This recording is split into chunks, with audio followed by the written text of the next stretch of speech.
नमस्कार दोस्तों, ये है लाइव शूटिंग फटावा बाबा यूट्यूब चैनल के लिए। और इस वीडियो में ख़ास तौर पे दर्शाया गया है मनीषा रेप कांड, जिसमें अत्याचारी पापियों को बर्बरता किए हुए जो दृश्य है, इसके दृश्य के तहत बेहद निर्मम हत्या करने के जुर्म में फांसी की सज़ा सुनाई गई है। और आप लोग को फांसी की सज़ा सुनाते हुए देखेंगे और फांसी पे लटकाया भी जाएगा इनको।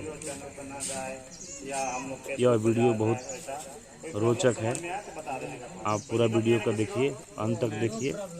और इसका लाइव शूटिंग जो हो रहा है वो मस्ती कॉमेडी फटावा बाबा पर आपको पूरा इसका कहानी देखने को मिलेगा। ये भारी मात्रा में दर्शकों की तादाद किस तरह से हमारे देश में बेटियों का निर्मम हत्या किया जा रहा है, सेक्सुअल हरासमेंट।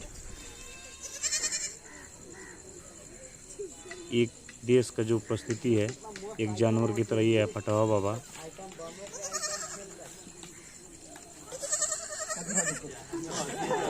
ये हमारे पुलिस के जवान जो है कि भीड़ को कंट्रोल करते हुए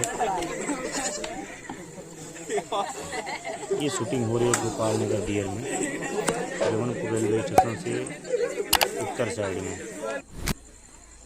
हमारे चैनल को लाइक करें, सब्सक्राइब करके बेल आइकन दबाना ना भूलें, जिससे ये वीडियो की जो भी अपडेट रहेगी सबसे पहले मैसेज आपके पास जाएगा। एक कृष्णा जी है सिपाही का रोल में। ये दर्शक लुत्फ उठाते हुए बहुत ही दर्दनाक स्टोरी बन रही है बहन मनीषा के ऊपर। इसको ज़्यादा से ज़्यादा पूरे देश में फैला दीजिए इस स्टोरी को, जिससे कि बहन मनीषा को हाथरस कांड में इंसाफ मिले और मुजरिमों को फांसी की सज़ा मिले। धन्यवाद दोस्तों, देखते रहिए। मिलते हैं रियल स्टोरी नेक्स्ट पार्ट में। हाँ ठीक बा, लेकिन चेहरा है कनी के सुना हेजा लटक है सर, चेहरा लेवे के बाद पब्लिक के भी लेवे के बाद।